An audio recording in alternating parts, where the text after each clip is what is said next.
নারায়ণগঞ্জের এই ভুইগড় মৌজায় আমাদের যে সকাল থেকে অভিযান চলছে, আমরা যে অবৈধ বিল্ডিং, যেসব বিল্ডিংয়ে ব্যত্যয় করে নির্মাণ করা হয়েছে, এই বিল্ডিংয়ের বিরুদ্ধে আমরা অ্যাকশন নিয়েছি এবং আমাদের আইনগত ব্যবস্থা গ্রহণ করছি।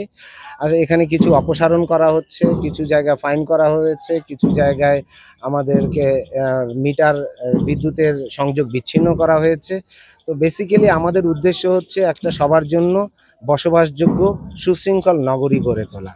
এই উদ্দেশ্যে রাজনৈতিক কাজ করছে এবং এই উদ্দেশ্যকে কেন্দ্র করে আমরা যে নতুন যে বিল্ডিংগুলো তৈরি হচ্ছে সেগুলোতে সবচেয়ে বেশি ফোকাস করছি, যেন তারা কোনো ব্যত্যয় না করে এবং আমরা মানুষের চলাচল এবং বিশেষ করে বিভিন্ন জায়গায় যে অ্যাম্বুলেন্স, ফায়ার ব্রিগেড বা শবদেহ বহন করার জন্য যে স্পেস রাখা দরকার, সেই স্পেসগুলোকে রেখে একটা সুন্দর সুশৃঙ্খলভাবে ভবন নির্মাণ করলে আমাদের জন্য সুন্দর একটা নগরী গড়ে উঠবে।